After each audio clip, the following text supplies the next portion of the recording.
প্রবীণ নাগরিকদের সম্মান জানাতে এবং তাদের মানসিক স্বাস্থ্য ও সৃজনশীলতাকে উৎসাহিত করতে এক অনন্য উদ্যোগের সাক্ষী থাকলো শহর কলকাতা। সিনিয়র সিটিজেন ডে উপলক্ষে ভিক্টোরিয়া মেমোরিয়াল এবং একটি বেসরকারি হাসপাতালের যৌথ উদ্যোগে আয়োজিত হলো বিশেষ অনুষ্ঠান ক্রিয়েটিভিটি নেভার রিটায়ার্স। প্রবীণদের নিয়ে আয়োজিত এই বিশেষ কর্মসূচির মূল আকর্ষণই ছিল একটি বর্ণাঢ্য চিত্রাঙ্কন কর্মশালা। অনুষ্ঠানে মুখ্য অতিথি হিসেবে উপস্থিত ছিলেন রাজ্যের পুর ও নগরোন্নয়ন মন্ত্রী অগ্নিমিত্রা পাল। প্রবীণদের মাঝে উপস্থিত হয়ে তিনি কেবল তাদের উৎসাহই নন, বরং নিজেও ক্যানভাসে তুলি হাতে তুলে নেন। নিজের হাতে ক্যানভাসে ফুটিয়ে তোলেন ভারত মাতার এক অপূর্ব প্রতিকৃতি।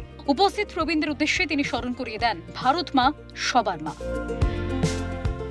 আমাদের সবার মা ভারত মা যে ছোটবেলা থেকে আমাদের খাইয়ে পড়িয়ে মানুষ করেছে, তাই এটাই বলার আজকের দিনে মাকে যত্ন নিই, মায়ের দেখভাল করি, মাকে কোনোদিন অপমানিত হতে দেব না।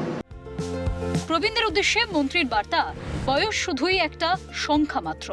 মন যা চায়, যা ভালো লাগে, দ্বিধাহীনভাবে সেটাই করুন। শিল্প ও সৃজনশীলতার কোনো বয়সের সীমা থাকে না। আজকের ফার্স্ট লাইফ এবং চরম ব্যস্ততায় নিজেকে সময় দেওয়াটা খুব দরকার। একটু থামুন, ভাবুন কি করছেন। আনন্দে থাকা ও ভালো থাকাটা এই যুগে সবচেয়ে বেশি জরুরি। সেটা করবো যেটা মনকে আনন্দ দেয়। যদি নাচ করতে হয় ভালো লাগে তাহলে নাচ করবেন, গান গাইতে ভালো লাগে গান করবেন, ছবি আঁকতে ভালো লাগে ছবি আঁকবেন, যেটা মন চায় সেটা করবেন। Age is just a number.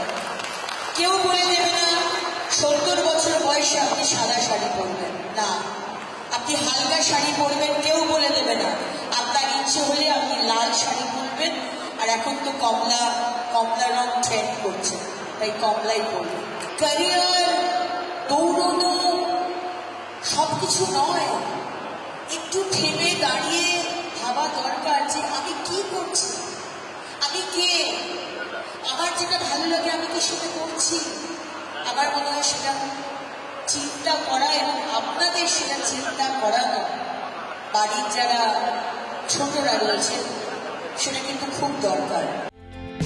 প্রবীণ নাগরিকদের উদ্দীপনা ও স্বতঃস্ফূর্ত অংশগ্রহণ পুরো অনুষ্ঠানটিকে অনন্য এক মাত্রায় পৌঁছে দেয়। ক্যানভাসের রঙিন রঙে প্রবীণরা তাদের শৈশব ও শৈল্পিক মনকে নতুন করে আবিষ্কার করেন। ক্যামেরা জ্যাকি সিং এর সঙ্গে রেশমি দাসের রিপোর্ট, ক্যালকাটা নিউজ।